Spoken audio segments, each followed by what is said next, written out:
Hello, it's Monica from Crafting with Quilling Lady, and I hope you have absolutely wonderful day.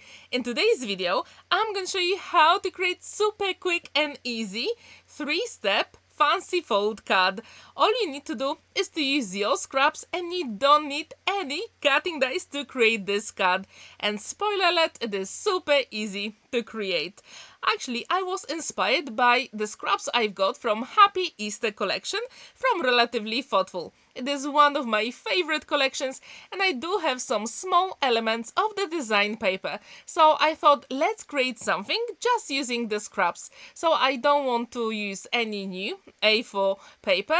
All I have to do is to use some scraps. So let's have a look at your stash, and you can mix and match some scraps you've got. And I do encourage you to do so. And then I'm going to use one of the wreaths from a digital set from Happy Easter collection. And all the names of the products I use in today's video you can check in the description down below. To create my card, I need 6 by 6 inches card base, and to be honest, they are slightly smaller, and they are actually 15 by 30 centimeters. So I'm going to start measuring in centimeters today to make my job easier. I'm going to place my card at 10 centimeters, move my blade to 5 centimeters, and I'm going to create a cut line from 5 to 15 centimeters. So literally up to the score line here. Then I'm going to move my card base to 5 centimeters, and I'm going to cut from 10 to 20 centimeters. This is all the cutting we need to do to create this project. Then I'm going to turn my cut base, and putting it at 5 centimeters, I'm going to score it from the top to the first cut line. Super quick and simple, and you can use any scoring tool you've got. And then I'm going to move it to 10 centimeters and score all the way. So from the top to the very bottom. And then I'm going to score. I'm going to turn it, and I'm going to put it at 10 centimeters, and I'm going to score up to the first cut line. Literally, that's all we have to do at the moment, and our cut base is ready. All you have to do at this point is just to make sure you've got 5 small squares, and then it is time to actually create some mountains and valleys, and literally that's it. When this is ready, we have to burnish all those score lines, and we do have those 3 steps. Super quick and simple. Now I'm going to cut the end 2.5 centimeters, and I think that will be enough to create our flap. And I'm going to show you how to do it. I'm going to turn it over, then put out my trimmer, and I'm going to score it. So I'm going to check where the step is, and I'm going to score up to that top step. And this is all you have to do at this point. Now you have to fold and burnish that score line, and this is the inside of the card, and we have to create the front. So all I have to do at this point, I've got another 15 by 15 centimeters card base, and I'm going to cut that front. Super quick and simple. So I've got 15 by 15 centimeters, and now it is time to attach those 2 panels together. And I'm going to use my one and only liquid glue, magic glue, to assemble them. Super quick and simple. And this way you created your own 3-step fold card. Isn't it simple? So if you've never ever tried this one, I do encourage you to give it a go.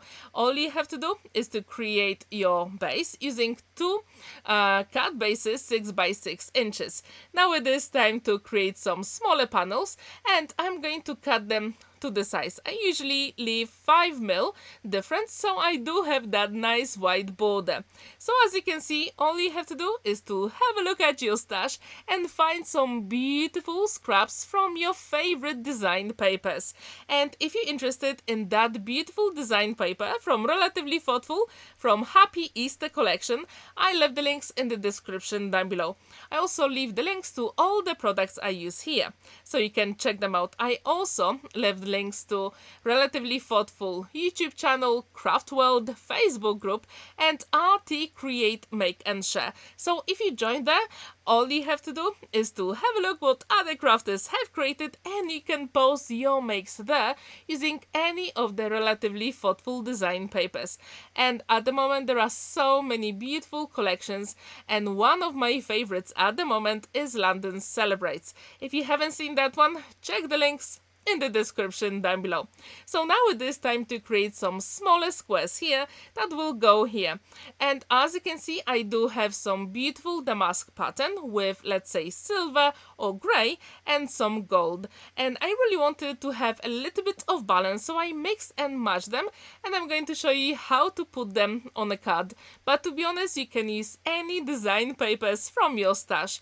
And let's have a look what you've got. I'm pretty sure you can create something absolutely amazing today. And I also wonder, how often do you create fancy fold cards? Because recently I've been obsessed and I absolutely love them.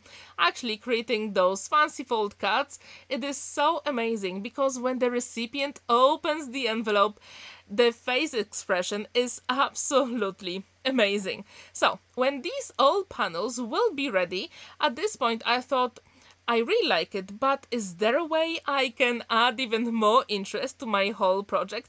And of course it is. If you know me, you know how much I love distressing all the edges. So to do it, I'm going to use 2 distress oxide inks from my stash. And I really wanted some more contrast, so I do have some, let's say, gold or yellow panels here. So just to make sure they really stand out, I'm going to use broken china and prize ribbon colors. And using my ink blending tool, I'm going to distress all the edges. Super quick and simple, but that really makes your card even more interesting. I do wonder, do you like using a balance or contrast in your card making? Please let me know in the comments down below.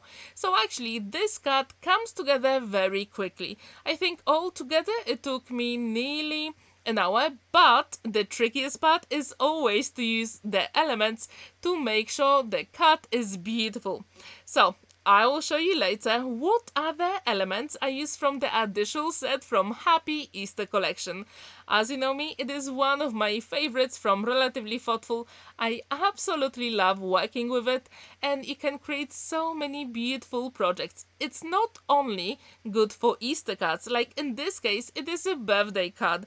So have a look at your stash. I'm pretty sure you've got some amazing papers you can use for any fancy fold card. So when these all elements are beautifully distressed with all the edges, I'm going to assemble them inside of the card. But as you can see here, first I'm going to use broken china, which is lighter blue, and then prize ribbon on top.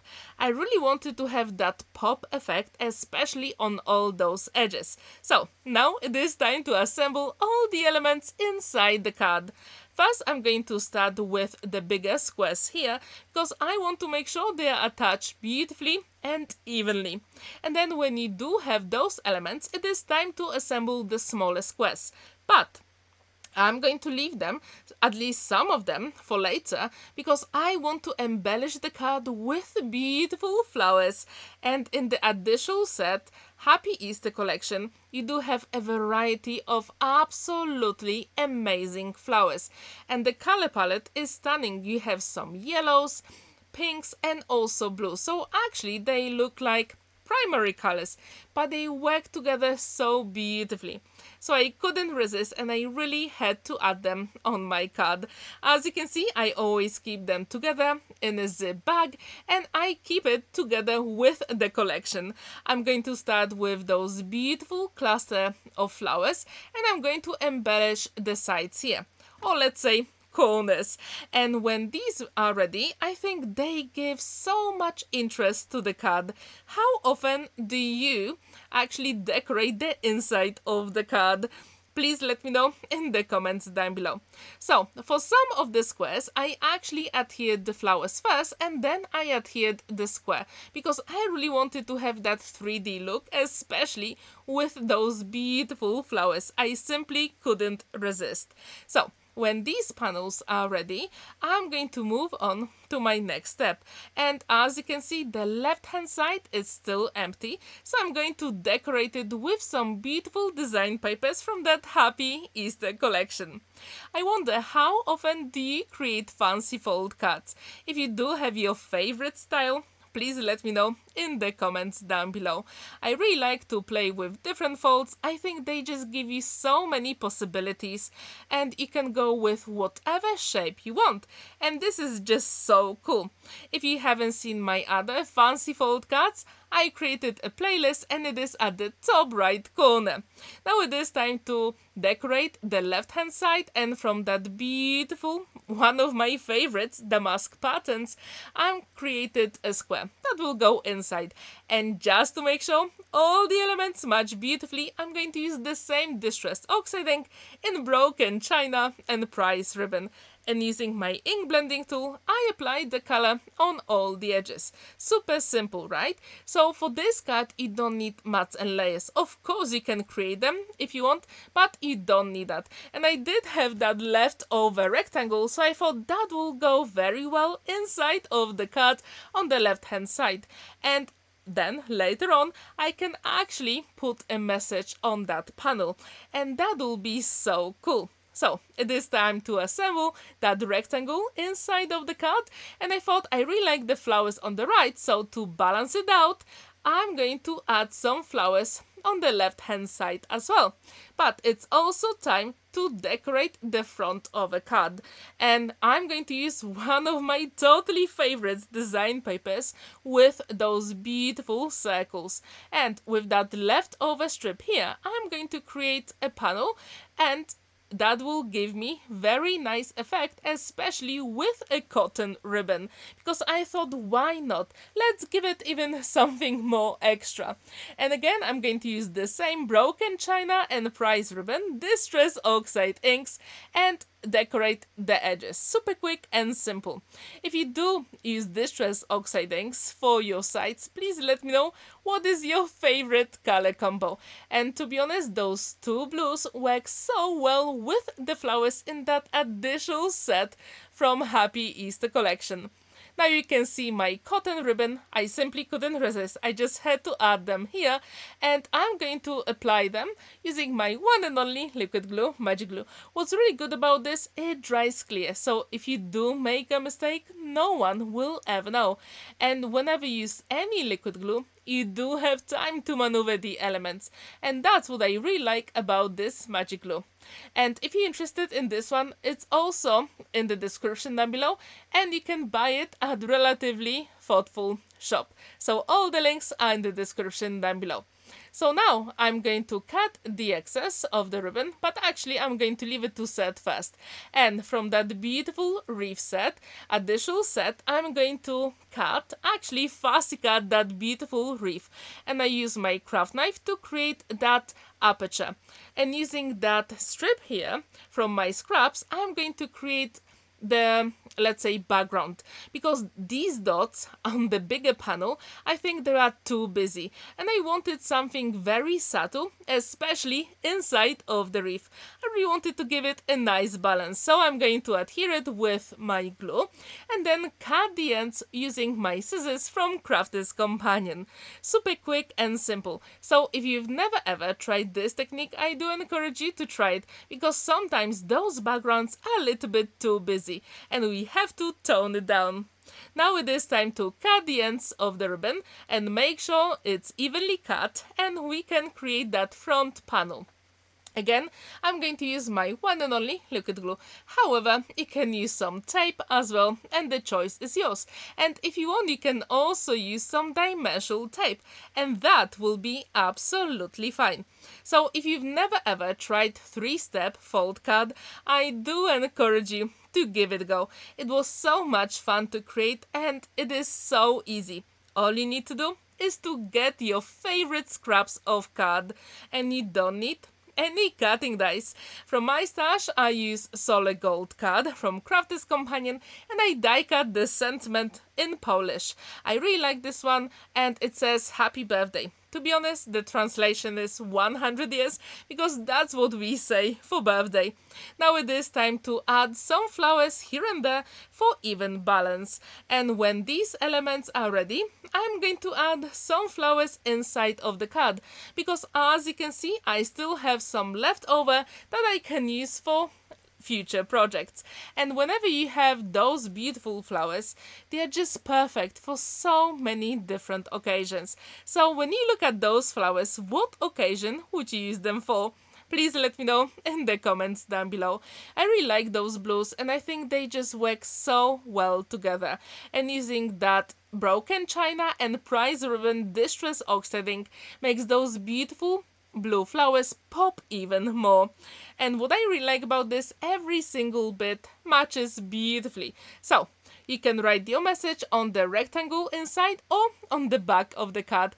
Of course, it is time to add some pearls and the card is complete. So please let me know, what do you think about this one? Would you like to give it a go? I really hope you will, because it is so easy to create and it stands proudly on a flat surface. Thank you so much for watching and spending that time with me. Don't forget to like this video, give it a thumbs up and subscribe to my channel if you're new. Have a wonderful day, happy crafting, and see you in my next video. Bye for now!